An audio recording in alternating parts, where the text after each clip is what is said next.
Surprisingly, over 90% of viewers haven't subscribed yet. If you're enjoying the content, hit that subscribe button. It motivates us to keep creating and helps us never miss an upload, and you'll never miss a story again. They say therapy is supposed to heal you, fix what's broken, help you find clarity in the chaos. I believed that. I really did. Until therapy became the wedge that shattered my marriage. My name's Nathan. I'm 39 years old. Quiet. Steady. Not the kind of guy who raises his voice or makes dramatic exits. I manage a small logistics company my father built from scratch. It's not glamorous, but it's honest work. I've always valued structure, reliability, things I could build a life on. That's what I thought I was doing with Lauren. We'd been married 9 years, no kids though we'd tried. The timing was never right, then came the complications. But I thought we were still solid. I was proud of the life we'd built, a modest home in a quiet suburb, weekend coffee routines, long walks on Sundays. Nothing flashy, but real. Things started shifting about 6 months ago. Lauren became distant. Not cold exactly, just unreachable, like her mind was always somewhere else. At first I chalked it up to stress. Her graphic design work had slowed, and she was spending more time in bed, scrolling endlessly. Her laughter less frequent, her smiles tighter. When I brought it up, she sighed and said, "Maybe I need to talk to someone, like a therapist, just to clear my head." I supported it, fully. Told her I'd even go with her if she wanted. She said she needed space to do it alone. I respected that. She found someone quickly, a man named Dr. Alex Monroe. He ran a boutique practice downtown, focusing on mindfulness and modern cognitive therapy. His website had the usual warm colors, serene photos, calming slogans. I didn't think much of it. Lauren said he helped, that she felt seen, that for the first time in a long while, someone understood how lonely she'd felt. I didn't take that personally. I should have. At first, the changes were good. She started dressing nicer, wearing makeup again, humming around the house. I thought maybe she was healing. Maybe the fog was lifting. Then she started coming home later. Once a week became twice, then 3 times. She'd say her sessions ran long, or that she stayed to process.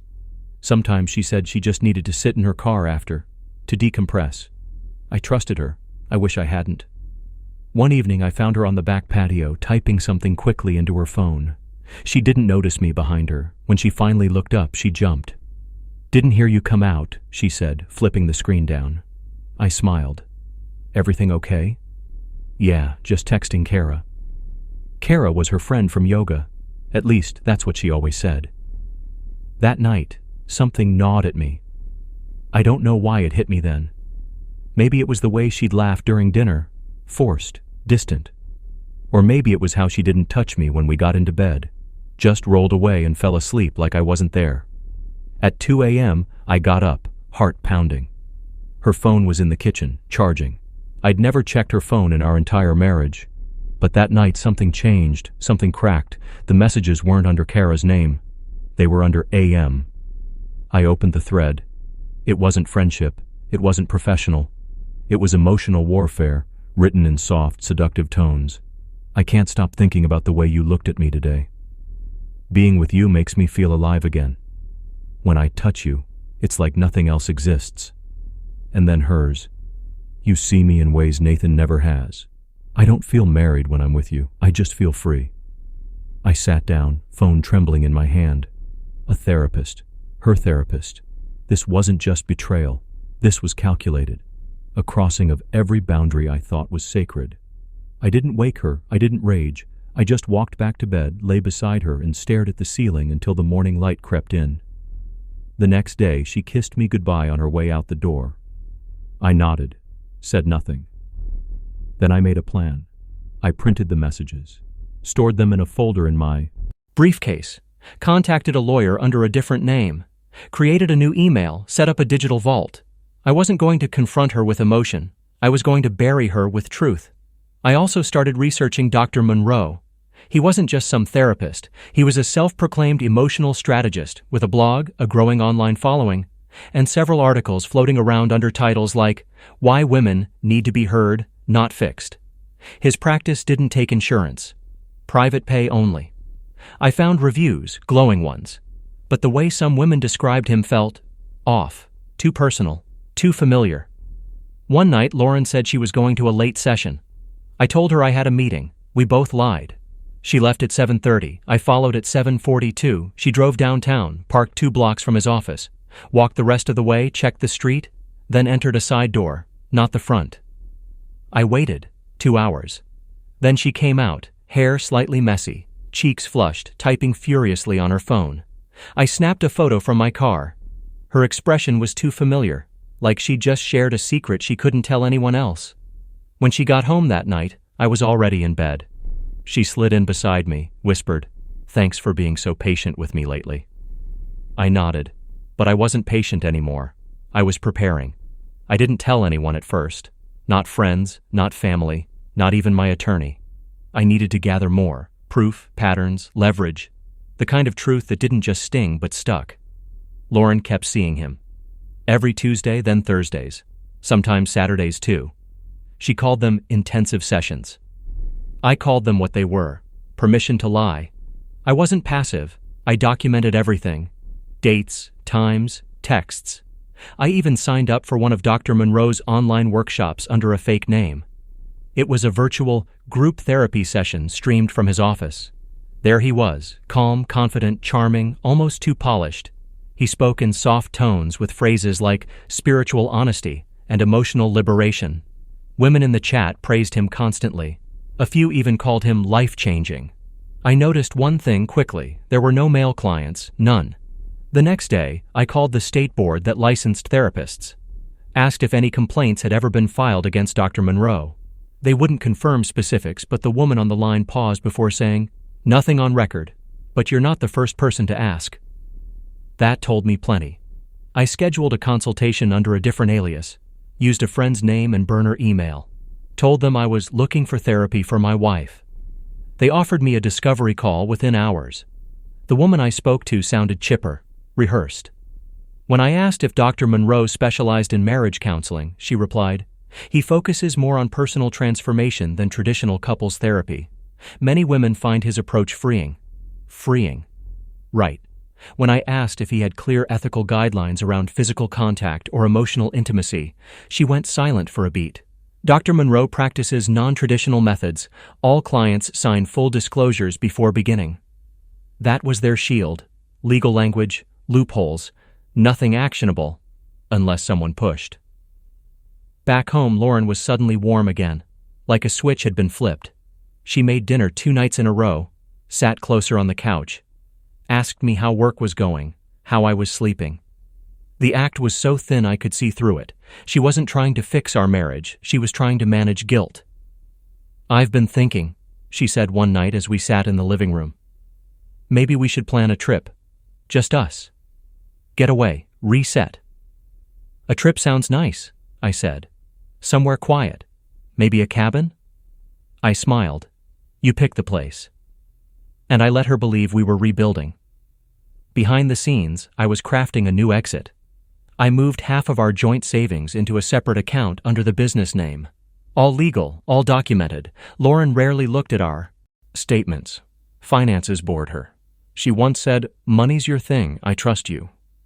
I got a second P.O. box, changed my email, backed up every screenshot and photo to a private cloud, even spoke with a tech expert to ensure nothing could be erased if she ever caught wind. Then came the night I knew she'd crossed the point of no return. I got home earlier than usual, client canceled, traffic light.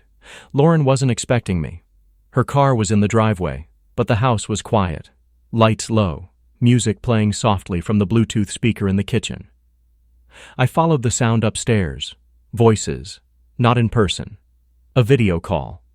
The door to our bedroom was cracked just enough to see the glow of her laptop on the bed. She sat in her robe, legs crossed, smiling at the screen. It was Monroe. Not in a suit this time, just a t-shirt. Leaning back. Talking to her like a boyfriend, not a therapist. "I kept thinking about last Saturday," he said. Lauren giggled. "I can still feel it." My stomach twisted. "Does he suspect anything?" Monroe asked. She looked toward the door, maybe sensing something, but shook her head. "Nathan? No, he's too distracted, too trusting." I stepped back, heart thudding. I wanted to kick the door in, shatter the illusion. But I didn't. I walked back downstairs, sat on the couch, and waited until the video ended. When she came down half an hour later, cheeks flushed, hair tucked behind her ear, she smiled like nothing had happened. "Want tea?" she asked. I nodded. Sure. I even thanked her. That night I couldn't sleep. But I wasn't broken. I was done pretending. The next morning, I met with my lawyer, laid everything out. She reviewed the files with a steady eye and said, "This is more than enough." "Enough for divorce?" I asked. "Enough for more than that. He's her therapist. Even if she signed a disclosure, that kind of relationship crosses ethical boundaries. If we're careful, we can make this public in a way that'll bury him, professionally and legally. I didn't want to destroy lives. I just wanted to reclaim mine. So we moved fast, served Lauren the papers a week later. At first she didn't believe it was real. "Are you joking?" she asked, holding the envelope in shaking hands. "No." She dropped onto the couch. "You didn't even talk to me." "You already did enough talking," I said quietly. "With him." Her eyes widened. "You don't understand." "I do. I understand everything now."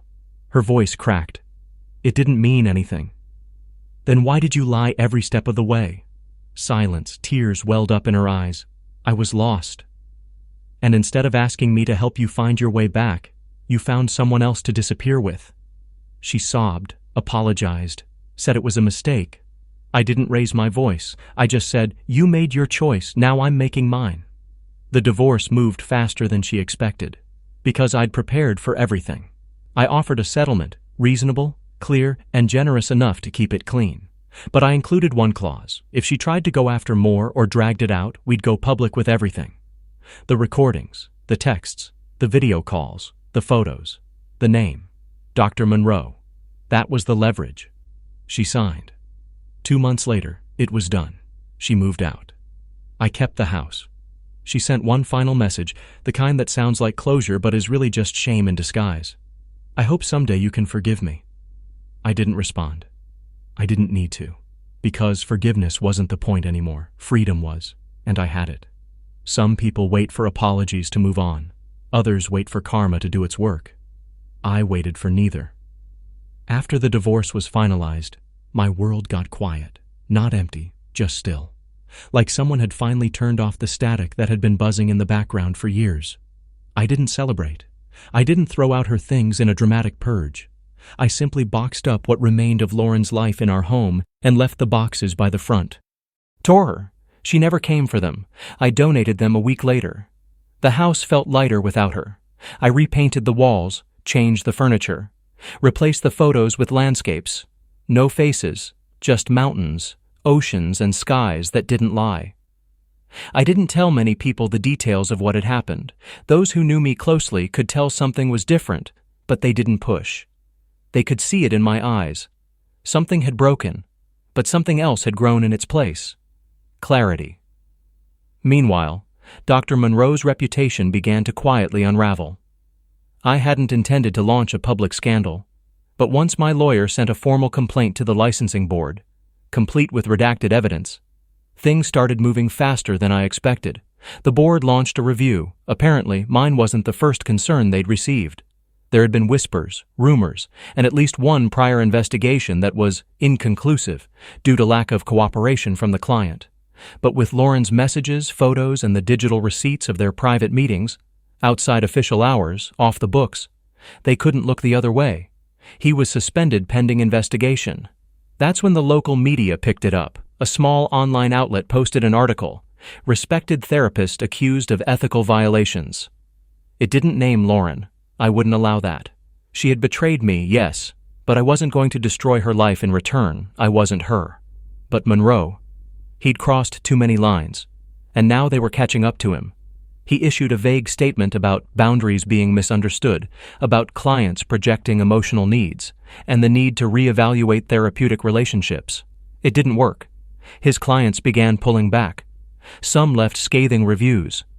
One said, "He always made me feel like I was the only one. Now I see he says that to everyone." His podcast disappeared. His blog was wiped. His office went dark for renovations, but the reality was simpler. He was shutting down, quietly, before everything crumbled completely. Lauren called me 3 weeks later. I didn't answer. She left a voicemail. Her voice was different. No longer smooth, no longer confident, just small. Nathan, I just wanted to say I was wrong about everything, about you, about him. You were always there, and I didn't see it until too late. I don't expect you to forgive me. I just needed to say it. I didn't delete the message, but I never replied. What was left to say? She'd chosen someone who pretended to listen over someone who actually cared. She'd mistaken attention for affection, charm for character. And by the time she saw the truth, it was too late. I wasn't angry anymore. Just done. In the months that followed, I rebuilt, not out of spite, but because I finally had room to.